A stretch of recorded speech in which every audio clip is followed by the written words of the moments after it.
Bom dia, amados e amadas, irmãos e irmãs. Existem algumas perguntas que para nós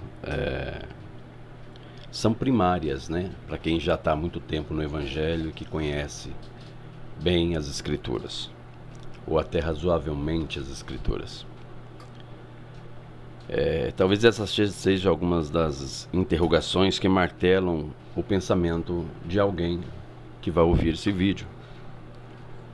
A primeira, numerada, é: que será de mim depois da morte? É uma pergunta bastante constante que as pessoas fazem. E a Bíblia responde. A Bíblia, ela responde as suas perguntas. Nessa questão, o que será de mim depois da morte? A Bíblia diz que aos homens está ordenado a morrerem uma vez, vindo depois disso o juízo, ou seja, apenas uma vez. Isso está registrado em Hebreus, capítulo 9, verso 27. Uma outra pergunta é: minha alma vai para o céu ou para o inferno? Que dúvida, né? Ou indecisão. Como se a pessoa mesmo tomasse a direção através de sua escolha. Mas a Bíblia responde o seguinte em relação a essa questão: quem tem o Filho, Jesus Cristo, tem a vida eterna. Quem não tem o Filho de Deus, não tem a vida, porque a vida está nele. Isso está escrito em 1 João capítulo 5, verso 12. Por isso que não devemos nunca estar separados de Jesus Cristo.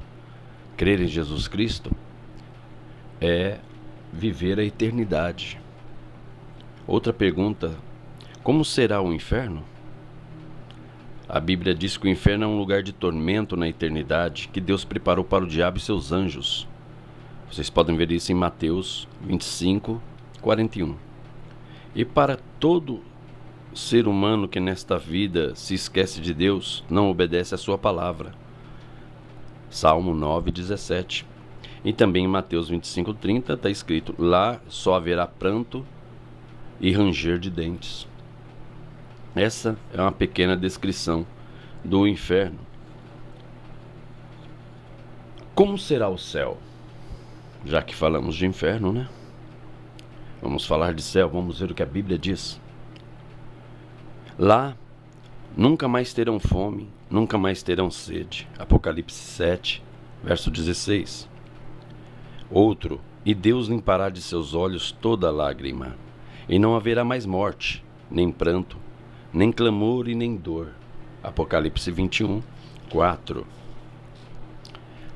Quinta pergunta: como saberei o caminho para escapar do inferno? Essa é uma boa pergunta, né? Que deve ser sempre, na verdade, feita, até mesmo para os crentes mais antigos. A Bíblia diz, quando Jesus falou em João 14,6: eu sou o caminho, a verdade e a vida. Ninguém vem ao Pai senão por mim.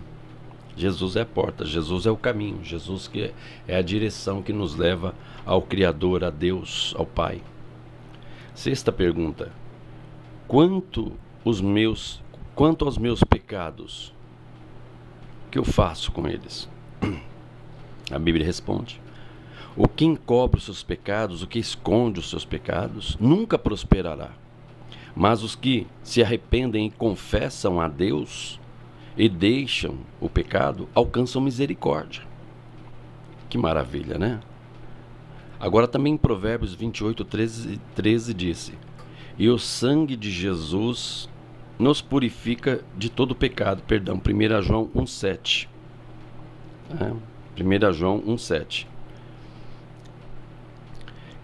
Meu amigo, quando nós olhamos para essas interrogações, para essas perguntas, meu irmão, que variavelmente perturbam a nossa mente, elas podem ser desfeitas em nome de Jesus.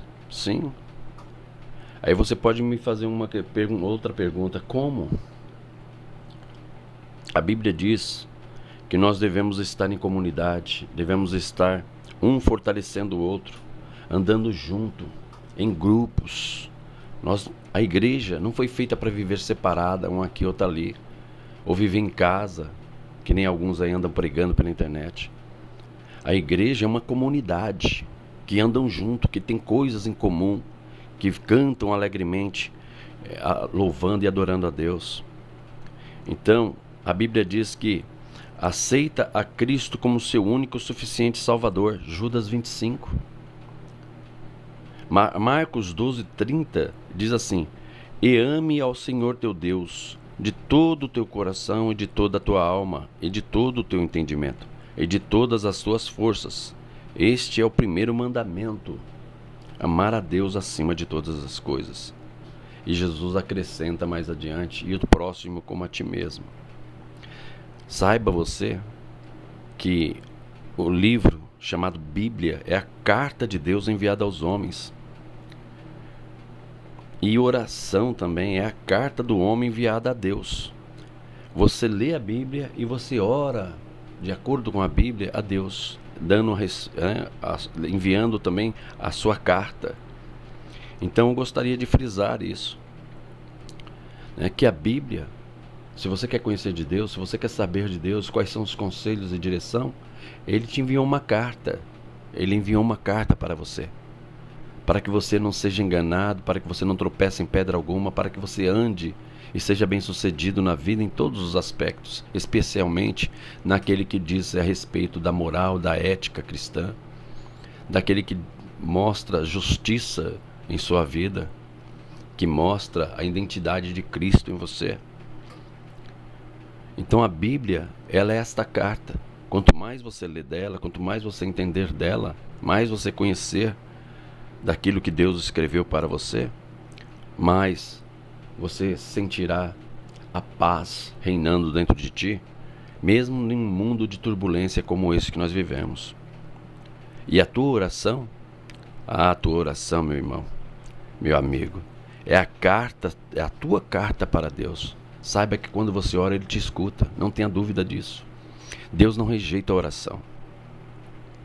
Se você desejar conhecer mais sobre esse Jesus, sobre esse Deus maravilhoso, sobre esse Salvador pessoal, que quer salvar todos que vierem a Ele, todos que se achegarem ou aceitarem como Senhor e Salvador, saiba que a sua vida muda, como já mudou a vida de muitos.